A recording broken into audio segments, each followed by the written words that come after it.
Everyone in the world knows what it's like to have to stand up in front of people and perform. As little children, we've all had to do it. But for Dennis Wilson of the Beach Boys, performing was very much like show and tell. As Dennis Wilson will tell us, with words and music, in a moment. We're talking with Dennis Wilson of the Beach Boys. Dennis, what's it like for you when you're in that studio, recording a song and you're all alone in there, I fantasize when I play a song to the point where it's a message. Mm-hmm. And another fantasy is that I'm playing it for an audience. That's a real dedication, though, to be able to. I pretend that there's an audience out there, and sometimes I fantasize that they hate it, and it's just different things. There's different reactions I create for an audience. So what I do, I guess, is I'm a dreamer, but I experience out all my fears and all the program, and I allow people the space by doing it, I guess, that way. And now, like, when I walk on stage, I have no intention of trickery, or it reminds me of show and tell in kindergarten. I'm just up there, and I enjoy the space to share myself with them. And I think that's one milestone for the Beach Boys as far as harmonies go, the concept of the track, even the concept of the song lyrically. We get our air, the stuff that we breathe is coming from the ocean, and without the ocean we don't breathe. Speaking only for myself, the reason I like people to care for me is because it feels so good.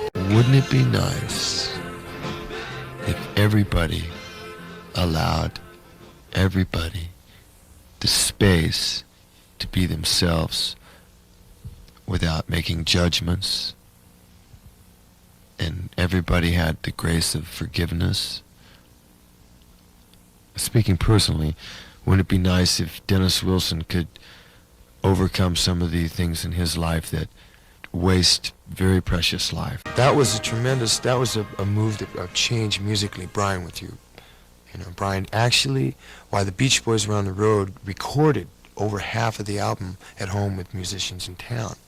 There's a whole new concept in recording and an approach to getting a sound in the studio. I think, Brian, that's when the doors really opened up for Brian musically, creatively. It was phenomenal for him. That's when it all started for us. Being able to be where the group could be home and record and yet be away, and then Brian was so fruitful at that time. He could anything he wanted. Musicians, he called them up, and he made some good songs. And then we would come home and do the vocals. The intelligence used in the ocean with the way people take care of it, from sewage to tankers to oil to slaughtering of animals to on and on and on and on and on, and we get our air, the stuff that we breathe is coming from the ocean, and without the ocean we don't breathe. Conservation is something that people should be very interested in for their own welfare. It's already showing signs. We can barely see the true color of the skies now. Conservation, everybody is intelligent, everybody knows. And instead of getting out there and say, you got to do this, you got to get on a soapbox, I think you just got to be an example. It's very funny, I got a divorce, and I love her very much. I find that through relationships in life that you can love someone, but love them in a completely different way. The sex may not be there, or the newness. I hate to say newness, but I think it's something that's been over-talked, and everyone knows what everyone's saying about it. Just people change, and it's beautiful when two paths may cross in life. And when they go on, it's still beautiful. Everyone's career, their opinion of their career, they have certain goals that they'd like to achieve. And I think that's one milestone for the Beach Boys as far as harmonies go, the concept of the track, even the concept of the song lyrically. It all seemed to work. That's one of the milestones for the group. That was a great moment in our lives. I love California very, very much. You relate, at least I do in my life, I relate to places to the experiences that I have in those places. And in California, I've had my profound loves, my tragedies, my childhood, you know. So I do love California, but I'm disgusted with the way people treat it. And I'm as guilty as the next person, you know, driving around in a car, and we know that we shouldn't be doing that sort of junk. There are other parts of the country, I think, that the states themselves have actually made an effort, which California we could learn from a lot of places that are cleaning their rivers and their streets. I love California with all my heart, and at the same time, I hate it. How could they possibly come up with that kind of an arrangement to where it was like a mobile, something, it all worked together, but yet it was so different? I think that had a tremendous amount to do with our arrangements, but I think we applied more, I call it now white punk, or just kind of a punky bubblegum sound at that time. You know, with those kind of arrangements were great. The duality of the two seemed to work. When you do something, you want it to be successful, so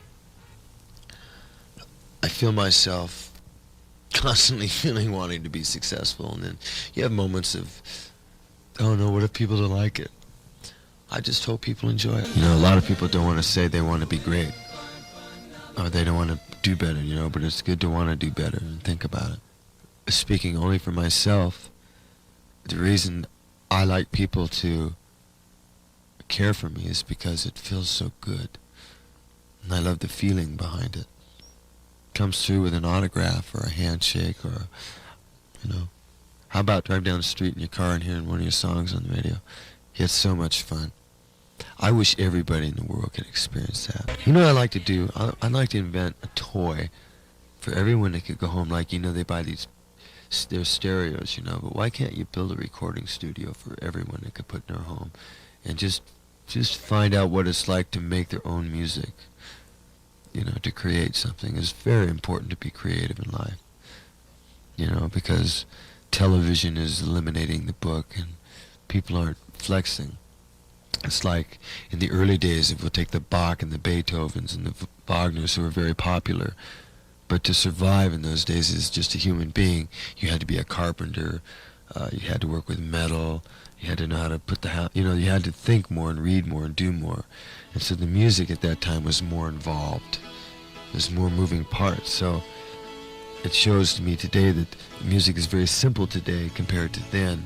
So thought today is people don't have to think as much.